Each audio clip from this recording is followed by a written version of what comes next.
Let me tell you something. The 12 are wonderful. The 12 disciples. We know that Judas went out and committed suicide after he betrayed Jesus. We know that. But then he was replaced with another.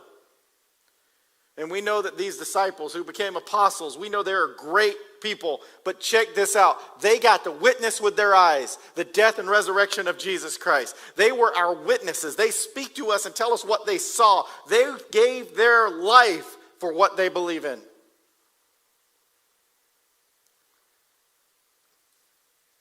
So Jesus says this to Thomas and the rest of them. Because you've seen me,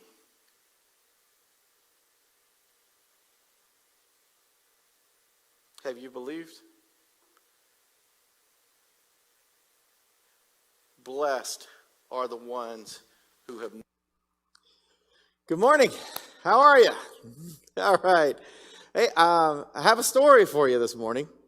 And hey, there's a lady named Myrna, and Myrna has a daughter named Alexis.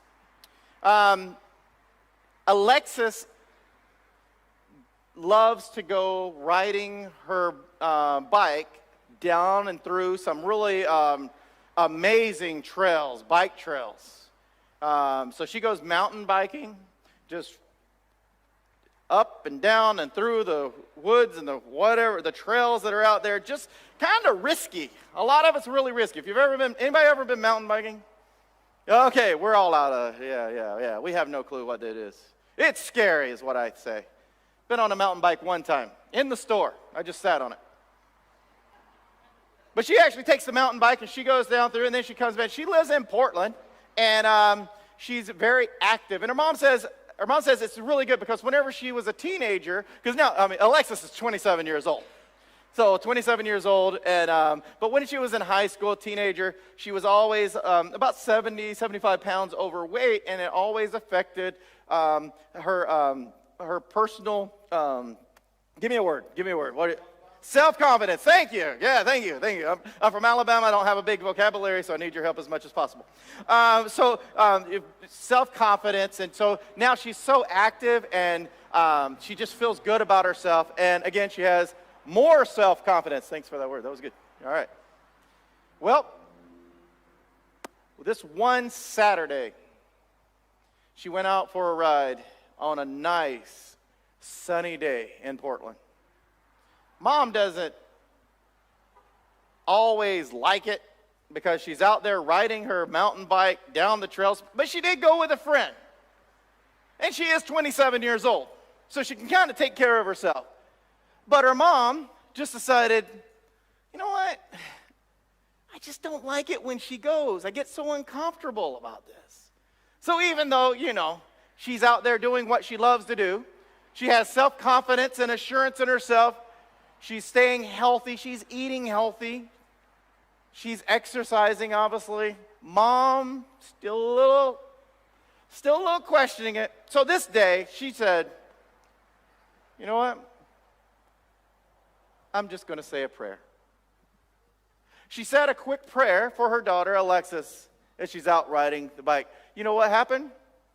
Confidence and assurance. She felt it. I gave it to God. Isn't that something? John was up here just before I came up, and he said, we should be praying. Now, I don't know about the whole schedule thing he's got going. What was it, 2, 3 times, 4 times a day? I've seen him pray. He day, Monday through Friday, and then they also have one at noon, and then they have one Mondays and Fridays, different schedules. They have them all over the place. And I'm like, he doesn't pray 3 times a day. They pray continuously all day long. They're just always praying. But then we've seen some amazing miracles. We have seen some amazing stuff.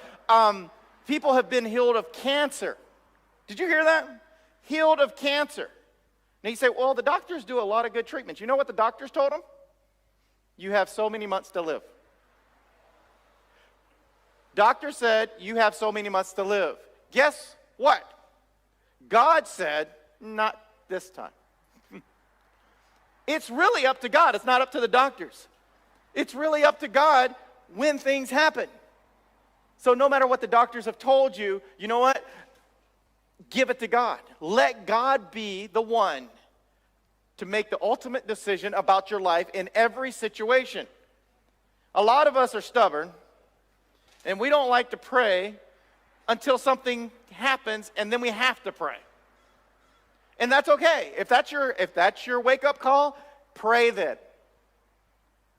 But isn't it better to have a routine of communicating with God? Because that's all prayer is. Prayer is communicating with God. We are constantly talking to God to make sure that we're in line with His will. That's really what we're saying. God, help me today to make the decisions that you want me to make. Help me to speak to the person that you're asking me to speak to today. Let me talk to them about you. Prayer is that communicating with God to make sure you're on the same plan. The plan with God, because God has a plan for you. You're not in this world alone. He is here with you, and He wants to talk to you. That's why it's so amazing. If you read through the scripture, you will find out that God is really pleased when we have faith in Him and when we're communicating with Him. Communication goes both ways. Do not be that one person. Oh, God, please help me win the lottery. Help me get my job.